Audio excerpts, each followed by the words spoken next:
আমি আজকে বার রান্নাঘরে চিংড়ির পোলোয়া করছি। আমার নাতনি আমার সঙ্গে রান্না করবে। আমার নাতনি খুব প্রিয় খাবার এটা। আমি এবারে কড়াইতে একটু সাদা তেল দিচ্ছি। আগে না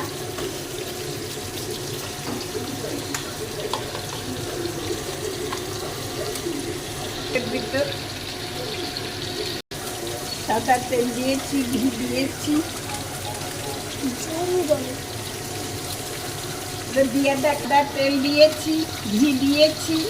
এবার কড়াইতে তেজপাতা দিলাম, দারচিনি, এলাচ দিলাম,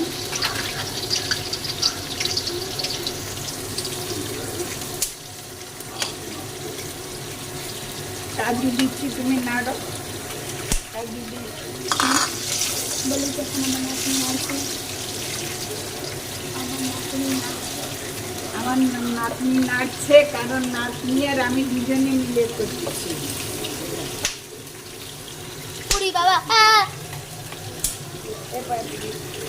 এবার কিচমিচ দিচ্ছি,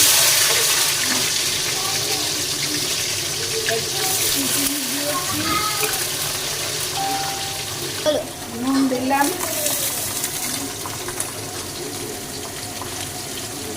দেড় চামচ মতো, মানে আন্দাজ মতো দিতে হবে, চামচ না। এবার চিনি দিচ্ছি,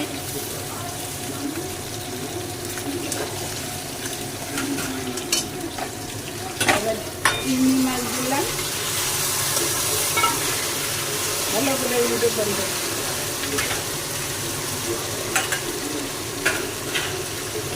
শাক সেদ্ধ করে রেখেছিলাম, দিয়ে দিচ্ছি।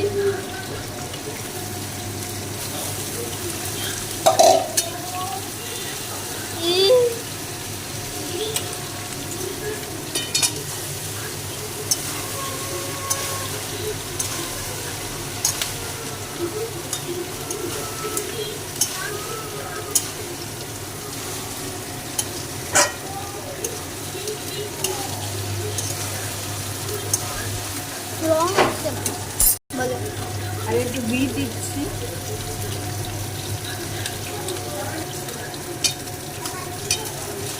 এবার ভালো করে সব মিলাতে হবে একসঙ্গে।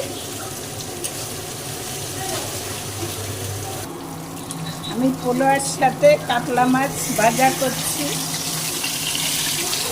মাছগুলো জ্যান্ত মাছ তো, একদম কত বড় বড় মাছ দিলাম কড়াইতে, চিপসে একটু বড় মাছ। এই যে বড় মাছ আছে পোলোয়ার সঙ্গে, এটা নিরামিষ পোলোয়া না, এইটা মাছ দিয়ে খেতে হবে পোলোয়া।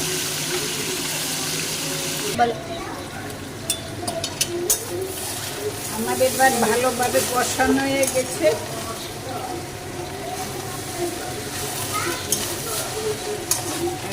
কষানো কমপ্লিট। একটুখানি জলের বদলে একটুখানি দুধ দিচ্ছি।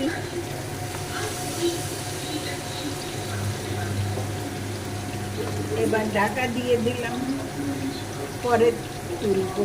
ঢাকাটা তুলছি, যেহেতু পোলোয়াটা মাছের সঙ্গে খাবো তো ওই জন্য একটু কাঁচা লঙ্কা ছড়িয়ে দিচ্ছি। লাল সবুজ দিয়ে দেখতে সুন্দর লাগবে, ডিজাইন মতো লাগবে।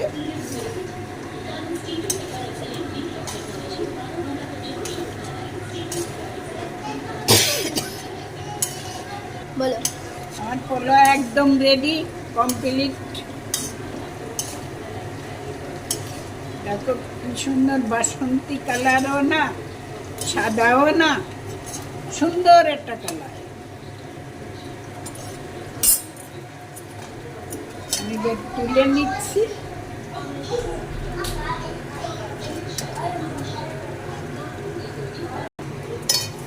আমার পোলোয়া রেডি একদম। কি সুন্দর কালারটা দেখুন, বাসন্তী কালার না, সাদা না, লাল না, একটা অন্য ডিজাইন কালার।